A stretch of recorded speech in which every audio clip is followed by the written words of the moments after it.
let's go fishing. The weather is fine. All you need is a gospel hook, sinker, and line. You don't even need no bait. God's word will supply. Just throw out the line, let Jesus draw them nigh. Fishers, fishers, fishers of men. That's what God's called us to do. Fishers, fishers, fishers of men. I'm going fishing, how about you?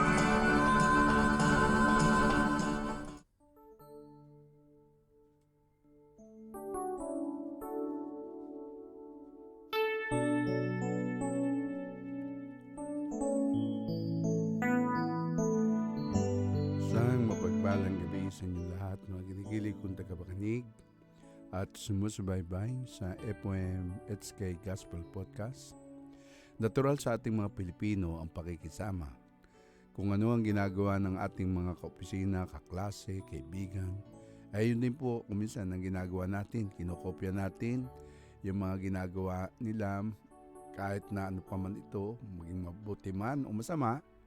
Ang importante kasi sa atin ay gusto po nating maging in tayo at accepted tayo ng sinumang ating sinasamahan. Pero dahil ang tao ay makasalanan, ang mundo po natin ay punuring ng kasamaan at karaniwan ang ating pakikisama ay nagiging pakikisama o tayo ay napapasama. Kumbaga kung mali yung kanilang nagagawa, dawit na rin tayo doon. Kasi kasama po nila tayo. Sa aklat po ng Titus chapter 2 verse 1 to 10, o sulat ni Pablo kay Tito, ay ganito. Sabi po niya sa verse 1, kaya naman ituro mo ang mga bagay na angkop sa wastong aral. Sabihin mo sa mga nakatatandang lalaki na sila'y maging mapagpigil sa sarili, marangal at makatwiran at matatag sa pananampalataya, sa pag-ibig at pagtitiis. Sabihin mo sa mga nakatatandang babae na sila'y mamuhay na may kabanalan at huwag manirang puri at huwag malulong sa alak kundi magturo ng mabuti.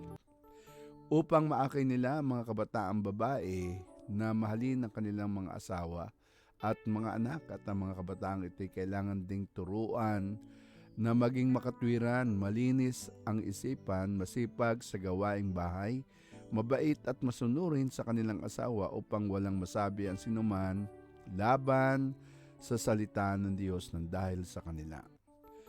Turuan mo rin ang mga kabataan laki na maging mapagpigil sa sarili sa lahat ng paraan, maging halimbawa ka ng mabuting ugali at maging tapat ka at kagalang-galang sa iyong pagtuturo.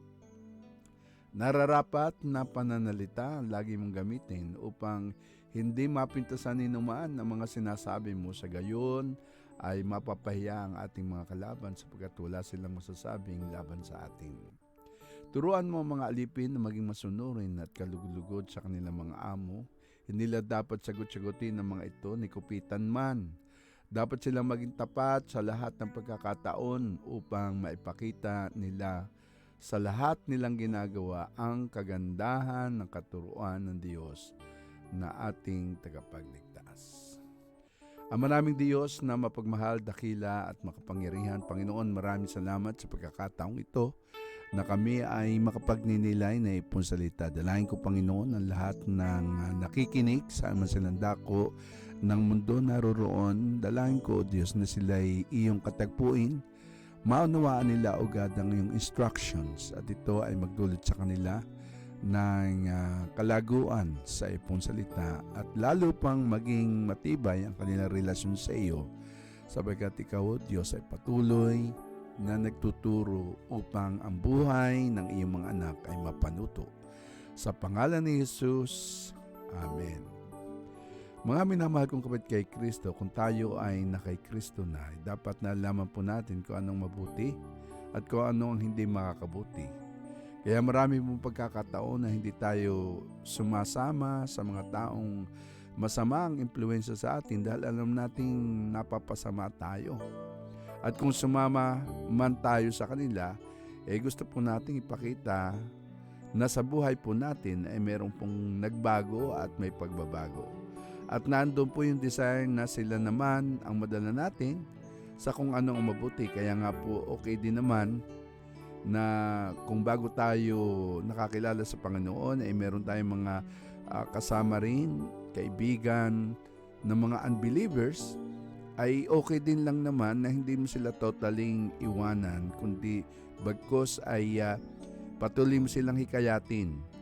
Natandaan natin ang ating pagpapakita o ang ating buhay na binago ng Panginoon ay isang malaking mensahe para sa kanila na sila man ay maganyak na sumama sa atin sapagkat nakita nila kung papaanong ang buhay natin ay binago ng Diyos.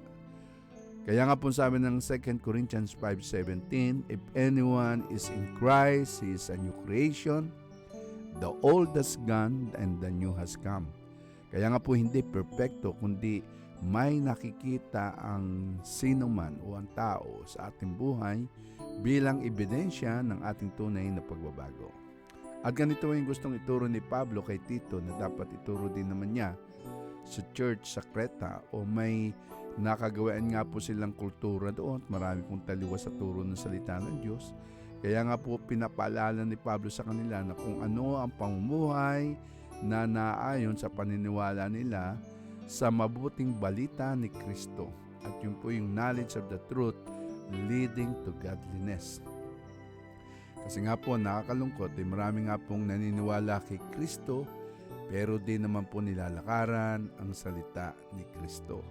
Tanda po natin, hindi po natin pwedeng paghiwalayin ang ating kangay buhay, pananampalataya sa ating karakter, sa ating mga kilos. Ibig sabihin, kapatid kong minamahal, na kung minsan, dapat din po nating tingnan na kung tayo nag-aaral ng salita ng Diyos, ay i-assess po natin ang ating sarili kung ito ay ating nalalakaran o hindi. Alam po niyo sa aking sariling karanasan, minsan, kapag nagka-counsel ako sa mga bago, ay may pagkakataon na napapaisip ako, ano nga ba pagkakaiba ng mga Kristiyano sa di-Kristiyano? Sabagat kung minsan masasya ka, sabagat kung kailan matatagal ng Kristiyano, matagal na mga nakikita natin sa church, ay sila pa yung hindi talaga lumalakad ng matuwid, ng may pagsunod sa Panginoon, pero dami ng salita ng Diyos na kanilang napakinggan. Marami na silang narinig, marami na silang mga panahon na inilagi sa pag-aaral ng salita niya at ang buhay po nila italiwas sa kanilang natutunan. Alam po ninyo, dapat sa ating mga Kristiyano ay tayo'y angat sa iba. Kitang-kita ang pagkakaiba natin doon sa mga hindi mananampalataya sapagkat we make a difference. Na ang difference po natin ay ang pagbabagong nakikita nila sa ating buhay, hindi dahil sa ating sikap o galing, kundi dahil sa kapangyarihan ni Kristo ng kanyang salita na gumagawa sa ating buhay. At ito po yung paulit-ulit natin pinag-aaralan sa series ng ating mga pag-aaral, maging sa mga Zoom Bible studies natin, na lagi natin tinatalangkay yung Gospel of Jesus, ang mabuting balita ng Panginoon na dapat magkaroon ng impact sa ating buhay, at ito nga po ay dapat nating lakaran. At yan po mga minamahal ang naging focus ng sulat ni Pablo kay Titus. So tulad sinabi ni Pablo kay Tito sa Titus chapter 2 verse 1 ay ganito, kaya naman, ibig pong sabihin ay direktang sinasabihan ni Pablo si Tito ayon sa kanyang sulat, na sabi niya na kaya naman ituro mo mga bagay na angkop sa wastong aral. Ibig sabihin na ang buhay niya, katangian niya, ministeryo niya ay dapat maiba sa mga bulaang guro na nagtuturo ng taliwas sa katotohanan ng salita ng Diyos. Hindi na nga sila tinuturo, hindi nga nila tinuturo ang true gospel, ang buhay pa nila ay yung kontra sa turo ng Panginoong Hesus. Kaya nga pag titingnan mo yung turo against doon sa teaching, kasi pag nakita mo isang tao nagtuturo tapos hindi niya nalalakaran yung kanya itinuturo, ay kuminsan ay ito ay nagbibigay ng malaking question mark sa iba. At parang ganito po sabi ni Pablo kay Titus, sabi niya, Titus, you must be different. At dapat makita ng marami na angat ka sa iba pang mga teachers, sa iba pang mga minister o lingkod ng Diyos. Sabi niya sa verse 1, ay ituro mo mga bagay na angkop sa wastong aral. Dapat ang ituturo natin ay yung sound doctrine na tumutukoy sa gospel ng Panginoon. We need to teach the gospel or properly teach the gospel that will lead us to the kind of life that is consistent with the gospel, at yung klase ng buhay na yan ay may kabanalan, at ito ang klase ng buhay na binabago ng mabuting balita o ng salita ng Panginoon na pinaniniwalaan. So binibigyan din ulit ni Pablo na hindi pwedeng paghiwalayin ang pananampalataya sa pamumuhay. Merong mali na kung ang isang Kristiyano ay mukhang santo o banal sa loob ng simbahan, ang masama ay pagdating naman ng panahon na siya'y nasa labas ng simbahan, ay ang nilalakaran niya ay mga bagay na makasanlibutan, makamundo, at hindi nakikita yung kanyang kabanalan. Hindi po tayo pwedeng katulad noong napanood natin sa movie na Transformer, na nababago ang ating anyo o mababago ang iyong itsura. Nagtatransform ka pag Sunday na, nagiging banal ka, at pagtapos paglabas mo ng simbahan, natatransform ka naman bilang hangal. Kaya nga po mga minamahal, kailangan pong dapat tayo, kung ano tayo sa loob, yun dapat din yung ating labas, yung ating pagkatao. Yun po ba? So sa verse 2 ay ating pong mababasa ganito, sabihin mo sa mga nakatatandang lalaki na sila'y maging mapagpigil sa sarili. So dito po inuunan niya ni Pablo, ayon sa kanyang sulat kay Titus sa verse 2, yung mga matatandang lalaki na nauna niyang binanggit tungkol sa mga dapat na katangian na kanilang gawin, yung mga elders.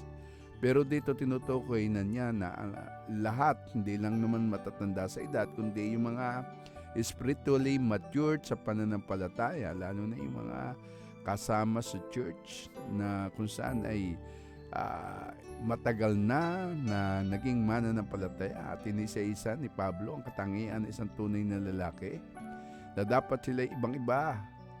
Kumbaga, sa panahon natin ngayon, iba Ngayon, pagka sinabing lalaki, dapat macho, lapitin ng mga babae, mangiinom, o di kaya naman ay lulong sa bisyo.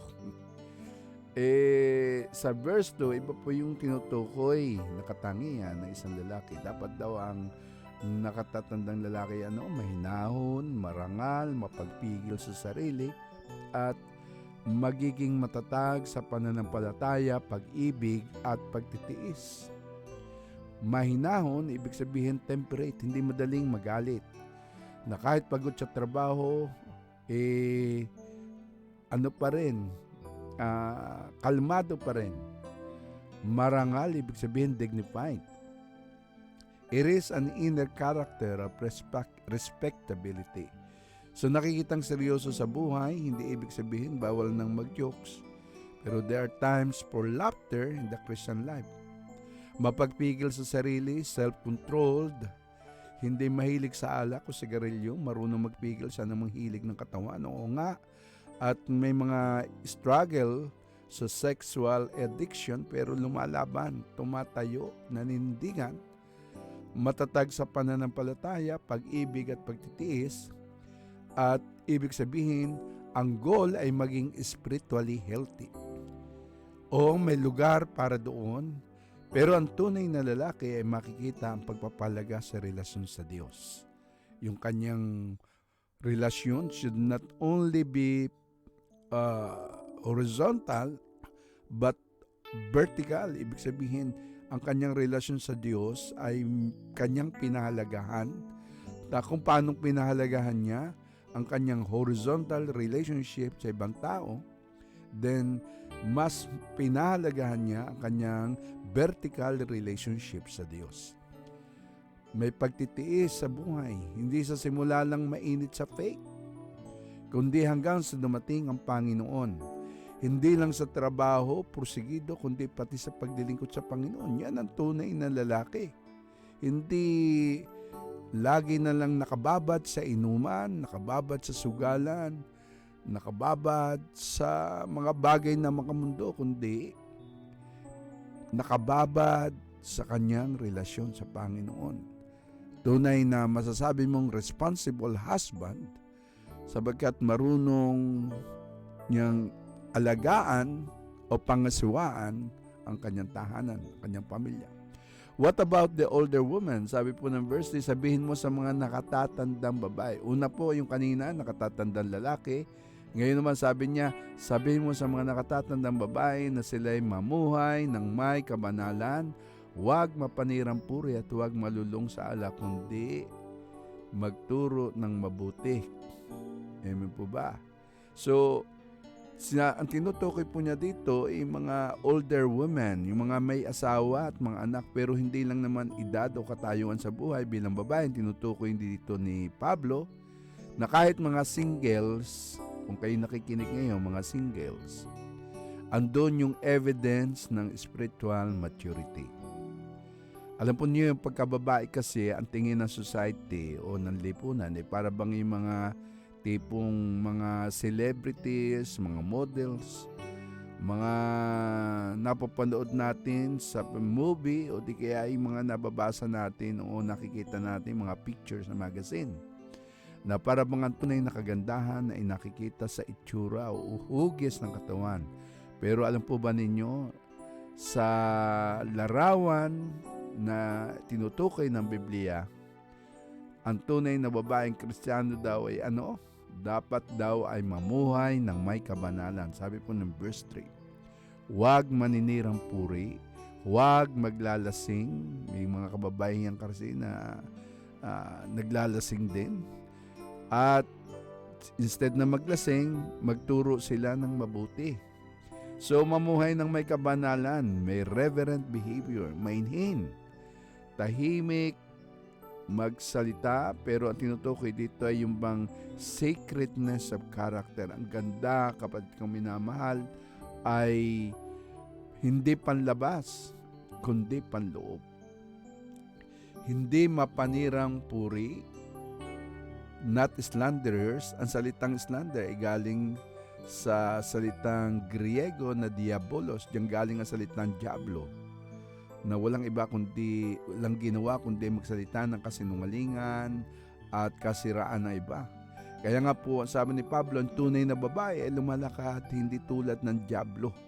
Hindi chismosa o chismis ang inaatupag, hindi mga walang kwentang usapan, hindi panay FB ng FB, panay TikTok ng TikTok, panay post dito, post doon, na wala ka nang makita kundi picture niya lagi sa kanyang wall, na laging lahat ng kanya halos na ginagawa, maging kumakain man siya, naglalakad man, o wala namang dapat na talagang ipakita itong mensahe, kung bakit naman ipinopost pa, kung bakit pati yung kanyang ginagawang, mga simpleng bagay, yung kanyang mga maging pagsusumba-sumba, nakapost pa. Kaya nga, sasabi dito, simpleng babae, hindi yun ang inatupag. Kundi ang inatupag niya ay ang mga bagay na makalangit. Hindi mga salitang nakasisira sa asawa o sa ibang tao man, sanay magsalita ng mabuti at kung ano ang makabubuti sa kanyang kapwa. Hindi raw dapat lasinggera. Hindi daw dapat malulong sa alak. Kasama na rin dito yung mga babaeng nalalasing sa maling relasyon, nahuhumaling sa mga artista, nauubos ang oras sa telebabad, sa FB, ang tunay na babae, kapatid kong minamahal, ay kung paano gamitin ang oras niya, yung marunong gumamit ng oras. Matalino sa paggugol ng oras, na wala man siyang trabaho sa labas ng bahay, naglalaan siya ng oras at panahon sa Panginoon. Marunong siya magturo ng mabuti, una sa mga anak, na kahit ikaw ay malayo ka sa iyong pamilya at ikaw ay nasa ibang bansa, alam mo kung paano mo tuturuan yung mga anak kahit na sa pamagitan ng telepono, na ang FB ginagamit mo para sa kapakinabangan, hindi sa kung ano ng mga bagay o kalayawan. Okay?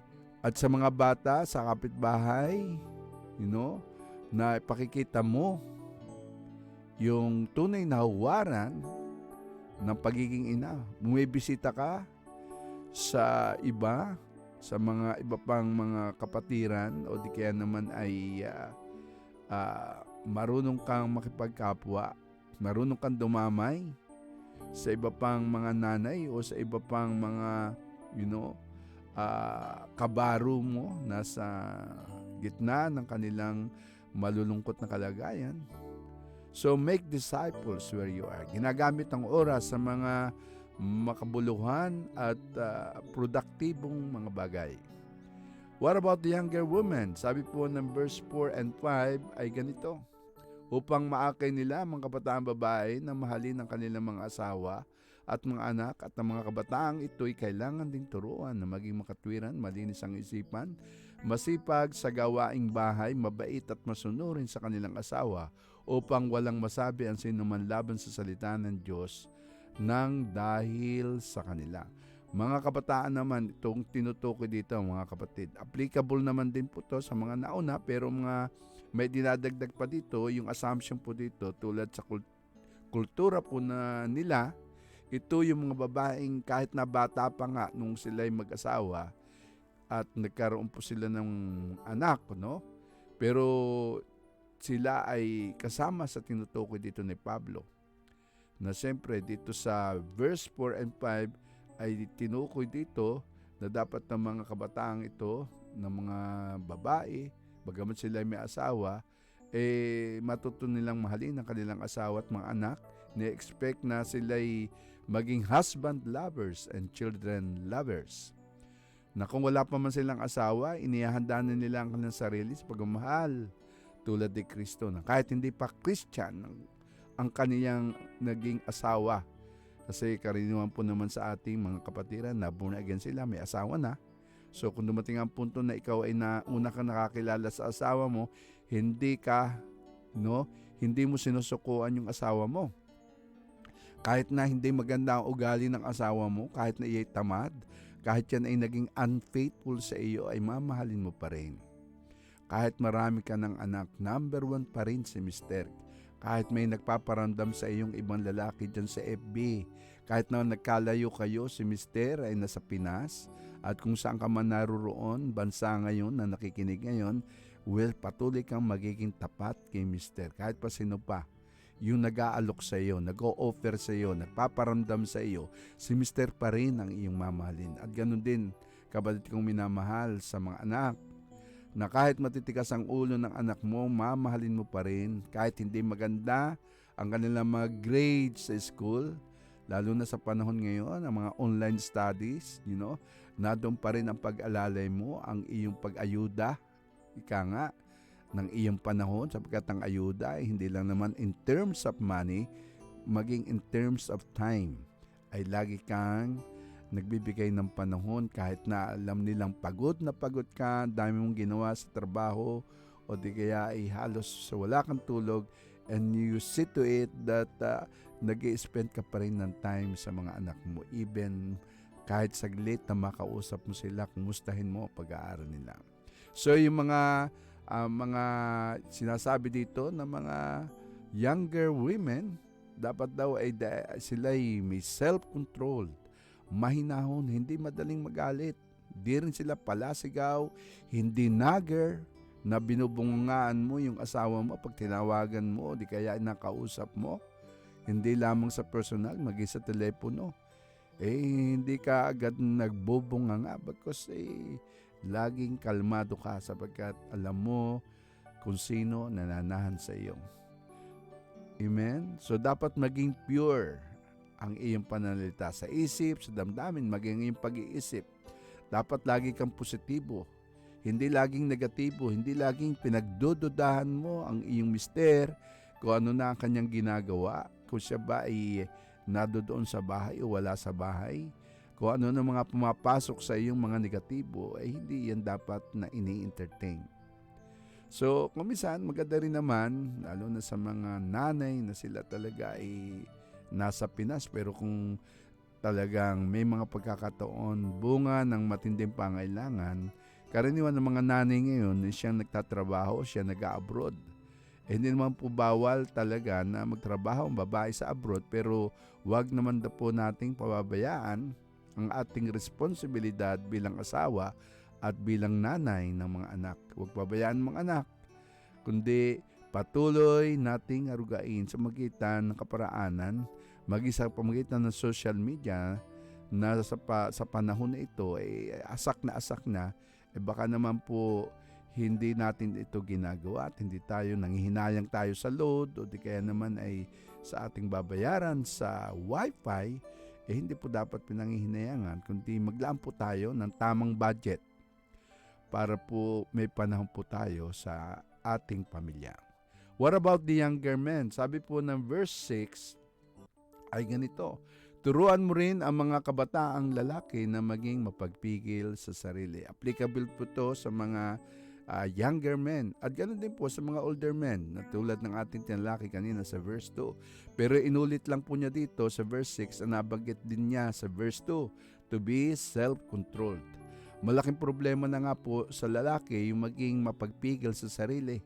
Hirap po kayang kontrolin ng hilig ng katawan, lalo na mga lustful desires ng mga lalaki, hindi lang sexual desires na tinutukoy dito, kundi pati yung mga bagay na talagang dapat nilang i-control sa kanilang sarili. Kasama na din yung greed, yung bang pagiging masyadong gahaman tayo sa pagkita ng salapi. Ang gastos naman tayo dito, gastos doon. Wala namang pakundangan ang ating pagbibitaw ng pera. Bili tayo dito, bili noon. Kung may mga bagong gadgets, lalo na yung cellphone, hindi pa naman talaga obsolete yung dating ginagamit, ay papalitan mo na. Kaya halos wala tuloy tayong maipon. Yun po mga minamahal. Kaya nga po para sa mga ating mga kalalakihan, mga may asawa na, dapat nating kinukonsider yung ating tungkulin sa ating pamilya. So what about the slaves, yung mga bond servants, yung mga katulong naman? Sabi po ng verse 9 to 10 ay ganito po sinasabi, turuan mo ang mga alipin na maging masunurin at kalugod-lugod sa kanilang mga amo. Hindi nila dapat sagot-sagutin ang mga ito. Yung verse 10 nakakatuwa. Ni kupitan man. Ibig sabihin, huwag natin kupitan yung mga amo. Dapat silang maging tapat sa lahat ng pagkakataon upang maipakita nila sa lahat nilang ginagawa ang kagandahan ng katuruan ng Diyos na ating tagapagligtas. Ibig sabihin, mga kapatid kong minamahal, binigyan ni Pablo ng separate category yung mga nagtatrabaho bilang katulong, mga nagtatrabaho lalo na din sa mga opisina, kung saan, at mga nagtatrabaho sa abroad, lalo na yung mga OFW. Nansay po dito, binigyan ng highlight na hindi sila initsapera, sila rin ay dapat na makarinig ng gospel. At kung sumasampalataya kay Kristo ay dapat turuan kung paanong mamuhay ng may kabanalan. Applicable po ito lalo na sa mga domestic helpers na narito o nasa abroad kayo, sa mandako ng mundo kayo naroon, nalayo kayo sa inyong pamilya, niwanan nyo ang inyong asawa at mga anak, bunga ng pangangailangan na kayo ay kumita, pero hindi po kayo ligtas or hindi po kayo itsapera. Sa sulat ni Pablo kay Titus, na sabi, dapat kayong mga helper or domestic helper, yung mga nangangamuhan, ay turuan na maging masunurin, kalugod-lugod sa kanilang mga amo. Sa inyong mga amo. at hindi raw dapat sinasagot-sagot ang inyong mga amo. Maging masunurin, submissive in everything, at ang goal po dito ay to please them, para po matuwa sa inyo ang inyong mga pinaglilingkuran. Sa lahat ng bagay, maliban na lang siyempre kung taliwas sa nais ng Diyos. Kung taliwas sa nais po ng Diyos ang kanila pong ipinagagawa sa inyo, of course, edi huwag nyo pong gawin. Huwag silang maging palasagot. Ito na nga po, bisa nagiging palasagot tayo sa ating mga employer, pinaggigiitan natin yung gusto natin. May mga bagay kasi na magdidisagree ka sa amo mo, pero huwag maging palasagot. Sabihin mo ng mahinahon.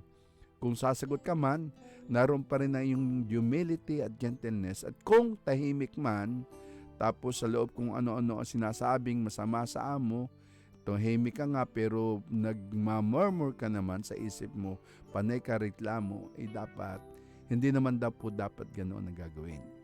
Huwag din silang mangungupit. Ayan po, sabi sa verse 10. Huwag din silang mangungupit sa kanilang amo kahit ang konting oras na ninanakaw sa amo, kapatid ko minamahal. Lalo't nagnanakaw ka ng oras, ay di nakakalugod sa amo or hindi nakakalugod lalo sa Diyos. Hindi mo pwedeng ikatwiran na mahusay naman ako magtrabaho, okay naman lahat ng trabaho ko, and I deserve this naman. Kapatid ko minamahal, ipakita mong dapat ikaw ay tapat at mapagkakatiwalaan. May amo man o wala, ay nagiging honest ka sa iyong trabaho. At para kung may promotion man, ay ma-promote ka kasi mapagkakatiwalaan ka at mas ikaw ay kanyang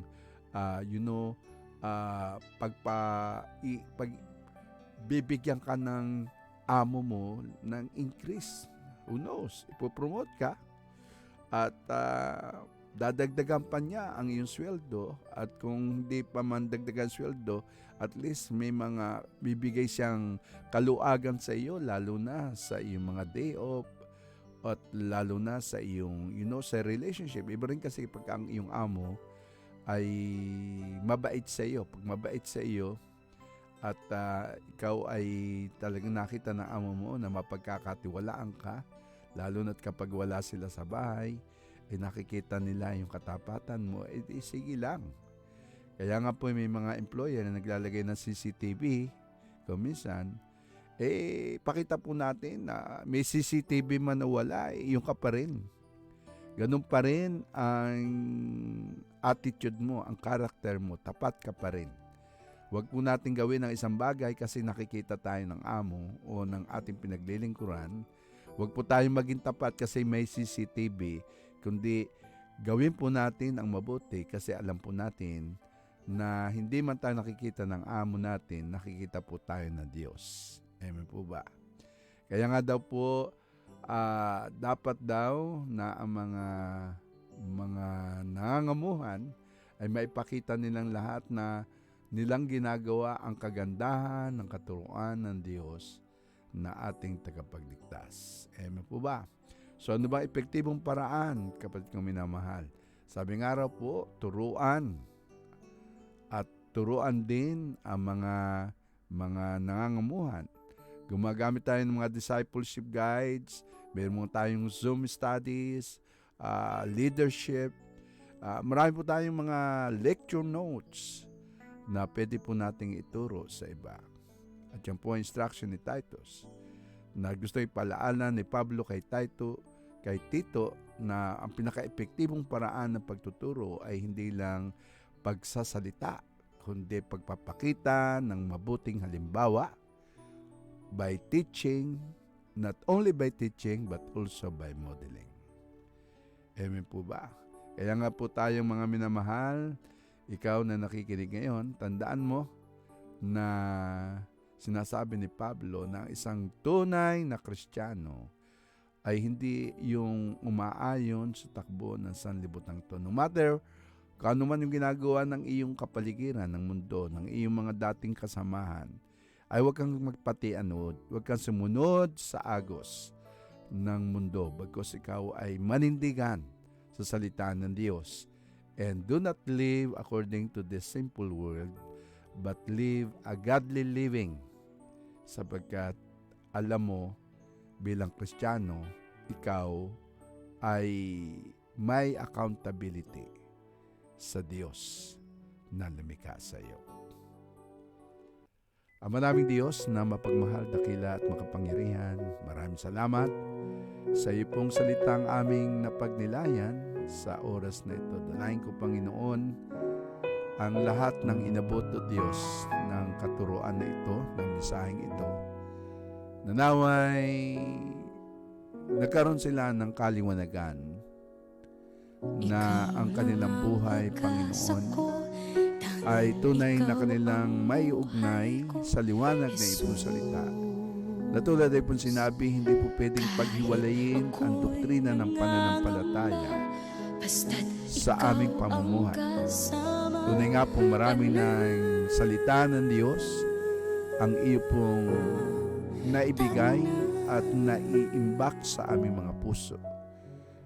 Ang kulang na lang sa amin, Panginoon, bilang iyong mga anak, ay ito'y aming malakaran ng mayroong pagsunod sa iyong kalooban. Kaya dalahin ko, Panginoon, sa lahat ng nakinig, sa lahat, O Diyos, na inabot ng mensahe ko. Panginoon, patuloy mong lubugin ang kanilang buhay pananampalataya. In Jesus' mighty name I pray. Amen. Kahit kailan di ka nakulang, biyaya mo sa akin laging laan. Ang pag-ibig mo sa akin walang hanggan. Inibig mo ako noon pa man.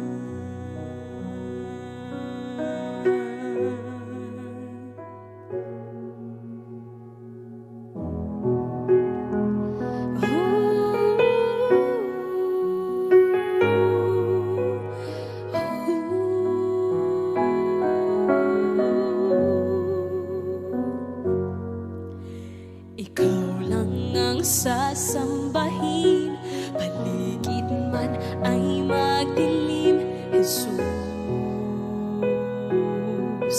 Kahit may suliranin man, lagi kang aawitan.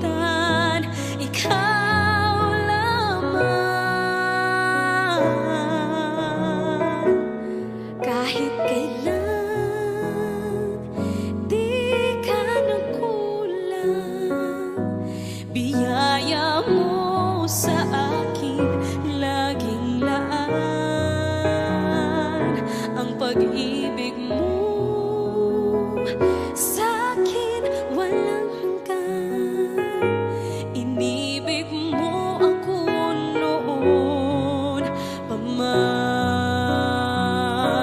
Panginoon, dakila ka tapat sa